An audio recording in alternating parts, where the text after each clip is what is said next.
김동섭의 인사이트 시간입니다. 만나 뵙고 전략 나눌게요. 안녕하십니까? 네, 안녕하세요. 깜짝 뉴욕 증시의 반등, 이사님은 또 어떻게 해석을 하고 계실지 궁금합니다. 저에게 시각 주실까요? 미국이 그 무역 협상 재개됐다, 뭐 이러면서 시장을 끌어올렸죠. 키포인트는 중국에서 전화가 왔다, 뭐 이렇게 트럼프가 얘기를 하죠. 근데 이제 여기서 우리가 생각을 좀 많이 해봐야 될 게 있어요. 어떤 부분이냐면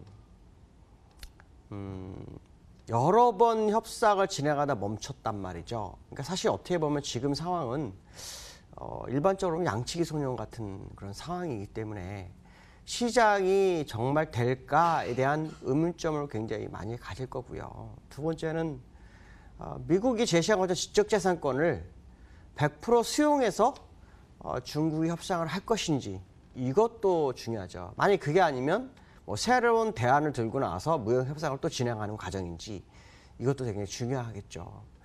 세 번째로는 중국이 코너에 몰려 있구나라는 생각을 하게 하는 제스처다, 뭐 이렇게 보여지고 있는데요.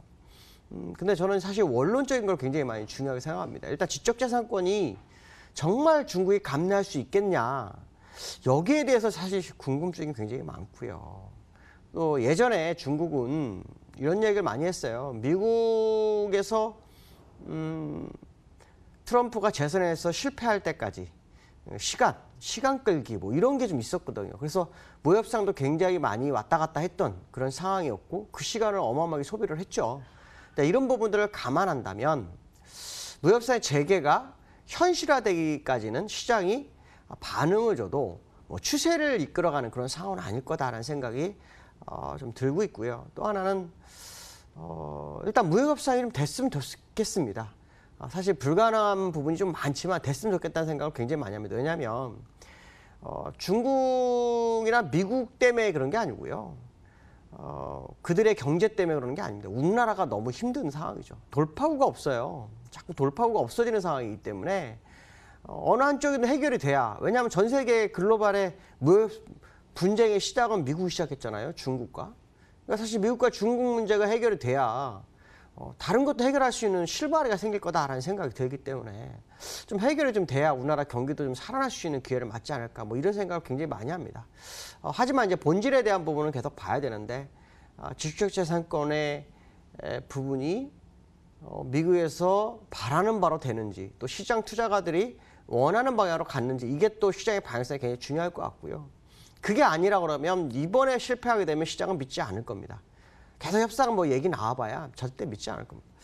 근데 좀 트럼프 대통령에 대해서 저는 사실 별로 그렇게 좋게 보지 않습니다. 왜냐하면 일국의 대통령이 뭐 국익을 위해 노력하는 것까지는 좋은데요, 너무 가볍죠.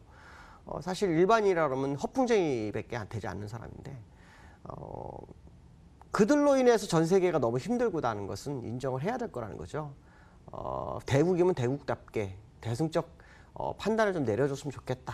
일단 개인적 소견이고요. 기술적으로 본다면 사실 어저께 그 기대감은요, 주가를 폭등으로 끌고 갔어야 돼요. 사실 어저께 시간외에서 나스닥이 마이너스 2%였다가요 플러스 2%까지 갔었어요. 그러고 난 다음에 본 시장에서는 그렇게 많이 안 갔죠. 근데 본 시장에서 1% 정도 올랐는데, 어저께 같은 그 재료가 정말 기다리는 재료였다면 물론 오늘도 또 봐야 되겠죠. 오늘 이번 주 내내 봐야 되겠지만, 이 주봉 차트예요. 다우 주봉이 이 음봉이 두 개잖아요. 이 음봉 두 개를 가름해질 수 있는 장대 양봉이 나왔어야지 맞지 않겠나.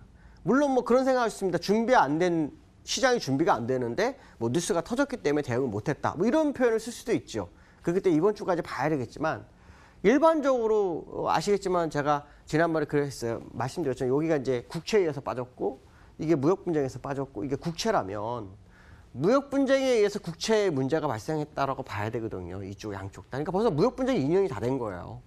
근데 이 상태에서 무역의 협상이 다시 재개됐어? 근데 이번에 꼭 될 것 같아라는 트럼프의 발언이 있었어요. 그러면 이거 장대양 뭐 딱 세웠어야죠. 그러니까 이게 안 선 게 좀 찝찝하다. 물론 뭐 이번 주까지 더 지켜보자라고 그러면 뭐 그래야죠 라고밖에 대답을 할 수밖에 없죠. 그런데 기술적 분석상 보면 후행 스펠이 한번 들어온 거는요, 올라가도 다시 내려온다라고 해석을 많이 합니다. 그러니까 조금 더 지켜볼 필요성이 있겠고요. 중국이 정말 그들이 원하는 대로 할지 전 정말 그게 궁금합니다. 왜냐하면 시진핑을 우리가 시황제라고도 많이 표현을 하잖아요. 오랫동안 정권을 유지하고자 하는 건데 그 지적재산권 내줘서 중국의 발전에 저해가 되는데 그걸 할까에 대한 의문점도 있다라고 말씀드릴 수 있고요.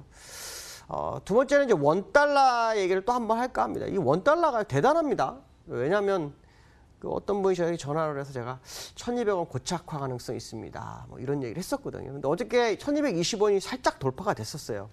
이 1,220원인데 어저께 사실 무역 분쟁이 정말이었다면 원달러가 고점에서 한 5원? 뭐 16원 이렇게 빠져도 할 말이 없는 자리였거든요. 근데 전혀 뭐 움직이지 않았죠. 5원 정도밖에 내려오지 않았습니다. 현재 상태의 모습을 보면. 원달러 차트 보시면 사실은 이 자리에서 한번 무너졌어야 되거든요. 그래서 이 자리에서 무너져서 제가 선고하는 자리에서 무너지나 안 무너지나 확인을 작업해야 되는데 바로 올라섰다는 거죠. 이런 부분들을 본다면 원달러가 굉장히 강하다.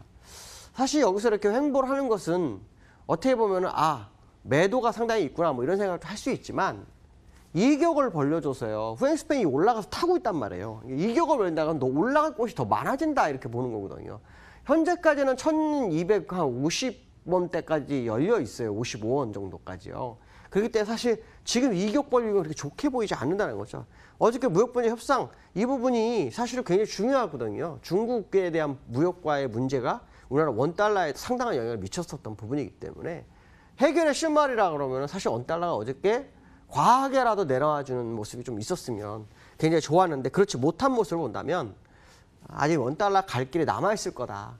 그렇다면 지금 시장이 올라오고 있지만 위험자산을 완벽하게 선호하는 시점은 아닌 것 같다. 적어도 원달러가 완벽하게 고점을 찍고 내려오든지 아니면은 지난번에 말씀하신 1,190원대가 완전히 깨져서 내려오든지 둘 중에 하나가 나와야 우리가 투자의 방향성을 가질 수 있다라는 생각을 해야 될 것 같습니다.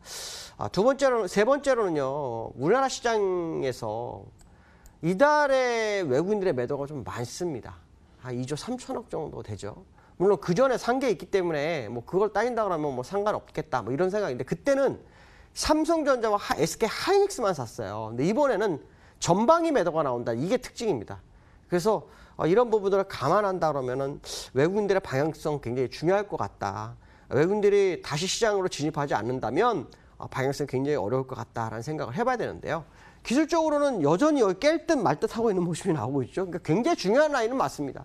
근데 펀더멘탈처럼 완전히 돌리는 뉴스가 중국 무역협상에서 시작됐으면 좋겠다라고 말씀드리고 싶습니다. 오늘 여기까지 하겠습니다. 감사합니다. 어느덧 마칠 시간이 다 됐습니다. 양지수 모두 상승이고요. 코스닥의 상승폭을 조금 더 키우고 있으나 어제 밀렸던 것 생각한다면 결코 만족할 수가 없습니다. 어제 1,200개 종목이 빠졌었죠. 오늘은 1,130개 종목이 올라가는데 상승폭이 하락폭 대비해서 강하다고는 볼 수 없는 어제 대비 오늘 진행이 되고 있습니다. 여전히 어렵고 답답하게 느껴지는 시장입니다. 시장은 매일같이 촉각을 기울이면서 각 이슈에 대한 대응을 좀 발빠르게 해볼게요. 시장 공감텐 계속해서 함께해 주시길 바랍니다. 오늘은 여기서 인사 나눌게요. 여러분 고맙습니다.